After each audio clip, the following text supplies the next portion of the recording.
ETF index mutual funds నేర్చుకుని stock మార్కెట్లో రాణించాలనుకుంటున్నారా? వెంటనే ఈ నెంబర్కి కాల్ చేయండి. హలో అండి, రామ్ గారు నమస్తే. నమస్తే అండి.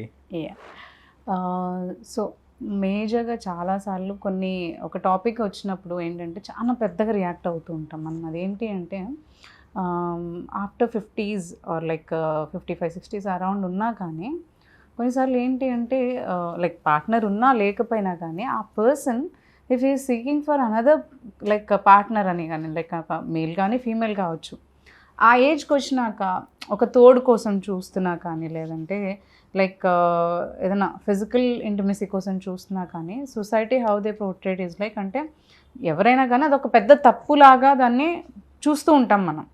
లైక్ ఈ ఏజ్లో వాళ్ళకి అవసరమా, ఏం అవసరం వాళ్ళకి ఈ ఏజ్లో, వేరే రిలేషన్షిప్ ఏం అవసరం, లేకపోతే పార్ట్నర్ ఏం అవసరం అని ఆలోచిస్తూ ఉంటాం. ఈజ్ ఇట్ లైక్ నా క్వశ్చన్ ఏంటంటే అది నిజంగానే దాన్ని అంత పెద్దగా చేయాల్సిన అవసరం ఉందా, లేదంటే నిజంగానే అది తప్ప? How fair enough is that? దీన్ని ఎలా చూడొచ్చు అసలు? ఈ ఫినామినా అండి, అంటే చాలామంది ఆఫ్టర్ 45-50 years తర్వాత వాళ్ళు ఏంటంటే ఆబ్వియస్లీ వాళ్ళు ఒక 50-55 years ఆ ఏజ్లో ఉన్నారు అని అంటే వాళ్ళ పిల్లలు కూడా ఆల్రెడీ పెళ్ళిడికి వచ్చి ఉంటారు, పెద్దవాళ్ళు ఆబ్వియస్లీ. సో వాళ్ళ పిల్లలు కూడా పెద్దవాళ్ళే కాబట్టి అలాంటి వాళ్ళు ఇలా సెక్షువల్ నీడ్స్ కోసం కానివ్వండి, అంటే ఒక్కొక్కసారి ఏంటంటే మోస్ట్ కేసెస్లో ఏంటంటే స్పౌస్ చనిపోవడం వల్ల వాళ్ళు సింగిల్గా ఉండడము, లేదా సమ్ టైమ్స్ ఏంటంటే స్పౌస్ ఉన్నా లేకపోయినా వాళ్ళకి ఏంటంటే వేరే వాళ్ళని వాళ్ళు సీక్ చేస్తూ ఉంటారు, లైక్ మేబీ వేరే వర్క్స్లో తను బిజీ ఉండడం వల్ల, అంటే పిల్లల్ని చూసుకోవడం వల్ల మేబీ ఆ టైం ఇవ్వలేకపోవచ్చు. So for whatever reasons ఏంటంటే ఇలా వాళ్ళు they keep looking out for sexual పార్ట్నర్స్కి చూస్తూ ఉంటారు at a very elderly age. అయితే దీన్ని చాలామంది నెగటివ్గా చూస్తూ ఉంటారు. ఎందుకు నెగటివ్గా చూస్తారు అని అంటే జనాల దృష్టిలో 55-60 years వచ్చినాక ఇంకేం నువ్వు చేసేది, లేకపోతే నీకెందుకు, నీకు అవసరమా అనే ఒక థాట్లో ఉంటారు. బట్ ఫ్రాంక్లీ స్పీకింగ్ 55-60 అనేది it's not an age where ఇంకా వాళ్ళకి సెక్షువల్ థాట్స్ రావు, సెక్షువల్ నీడ్స్ ఉండవు అనేది ఇన్కరెక్ట్. అది తప్పు.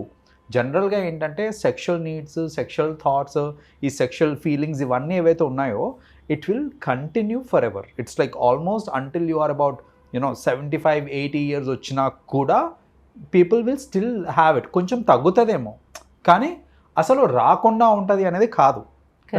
సో అలాంటప్పుడు ఏంటంటే వాళ్ళ సెక్షువల్ నీడ్స్ కోసము వాళ్ళు ఏదైతే చర్యలు చేస్తారో దాన్ని ఖచ్చితంగా తప్పు అని అనడం అయితే కరెక్ట్ కాదండి. ఎందుకంటే కొన్ని కేసెస్ మనం అర్థం చేసుకోవాలి. సపోజ్ ఇప్పుడు స్పౌస్ లేరనుకోండి, like spouse passed away, spouse లేరు కానీ వాళ్ళ సెక్షువల్ డిజైర్స్ అండ్ నీడ్స్ వాళ్ళకి వస్తూనే ఉంటాయి. అలాంటప్పుడు జనరల్గా ఏంటంటే they may seek for external sources కింద చూస్తూ ఉంటారు అన్నమాట. సో ఇప్పుడు ఆ పర్సన్ పర్స్పెక్టివ్లో చూసుకుంటే కనుక అతను చేసేది తప్పు కాదు అనేసి అనుకుంటారు ఆ పర్స్పెక్టివ్లో చూస్తే. జనాల పర్స్పెక్టివ్ నుంచి చూస్తే ఈ వయసులో ఇంత గ్రోనప్ కిడ్స్ ఉండగా ఆయన ఈ చర్య చేయడం అనేది కరెక్ట్ కాదు అనేసి మన సొసైటల్ పర్స్పెక్టివ్లో చూస్తే ఇలా అనిపిస్తుంది. సో తప్ప రాంగా అనేది it all depends on which view you are looking at. మీరు అటు నుంచి ఆలోచిస్తే ఆయన చేసేది కరెక్టే, మీరు ఇటు నుంచి ఆలోచిస్తే అది తప్పులాగా కనిపిస్తుంది మనకి.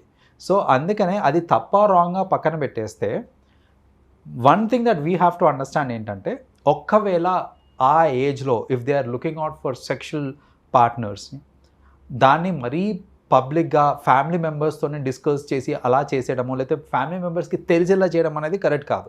ఎందుకు అని అంటే వాళ్ళకి ఒక నెగటివ్ పర్స్పెక్టివ్ అనేది క్రియేట్ అయిపోతుంది. So that is one thing. Second, కొందరు అంటుంటారు సరే స్పౌజ్ లేరు, ఎక్స్టర్నల్ సోర్సెస్కి వాళ్ళు చూసుకున్నారు సెక్షువల్ పార్ట్నర్స్ కోసం అని అంటే ఫైన్, కానీ స్పౌస్ ఉండంగా కూడా ఆ ఏజ్లో వేరే వాళ్ళతో ఎఫైర్ పెట్టుకోవడం ఏంటండి అని కొన్ని క్వశ్చన్స్ వస్తుంటాయి మనకి. అయితే ఇప్పుడు స్పౌస్ ఉన్నా ఒకవేళ సెక్స్కి సహకరించట్లేదు అనుకోండి, లేనట్టే కదా.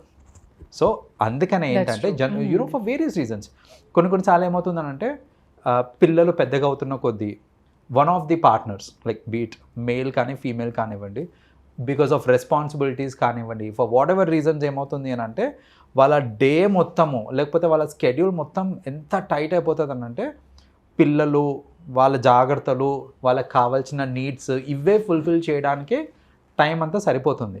ఈ సెక్షువల్ యాక్టివిటీకి పెద్దగా టైం ఉండకపోవచ్చు.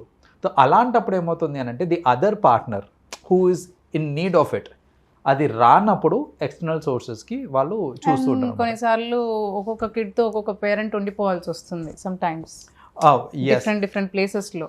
అబ్రాడ్లో ఒకవేళ వాళ్ళ డాటర్ ఉంటే తనతో ఒక పేరెంట్, ఇక్కడ ఒక పేరెంట్ ఉండాల్సి వస్తూ ఉంటుంది. ఇది ఖచ్చితంగా ఇది ఎప్పుడవుతుందంటే మోస్ట్లీ ఆఫ్టర్ డిగ్రీ అలా జనరల్గా అండర్ గ్రాడ్ చేసే టైంలో డిఫరెంట్ ప్లేసెస్కి వెళ్ళి అండర్ గ్రాడ్ చేస్తూ ఉంటారు. సో పిల్లలు ఏంటంటే అసలు యాక్చువల్గా చెప్పాలంటే వాళ్ళని ఇండిపెండెంట్గా వదిలేయాలి ఆ టైంకి. కానీ మన దగ్గర ఏంటంటే అలా కాకుండా మీరు ఇక్కడ ఉండండి, మీరు బాబుని చూసుకోండి, నేను పాపతో పాటు వెళ్ళి నేను పాపను చూసుకుంటానని చెప్పి, సో అలా ఏంటంటే వాళ్ళు సపరేట్ అయిపోవడం అనేది, రైట్?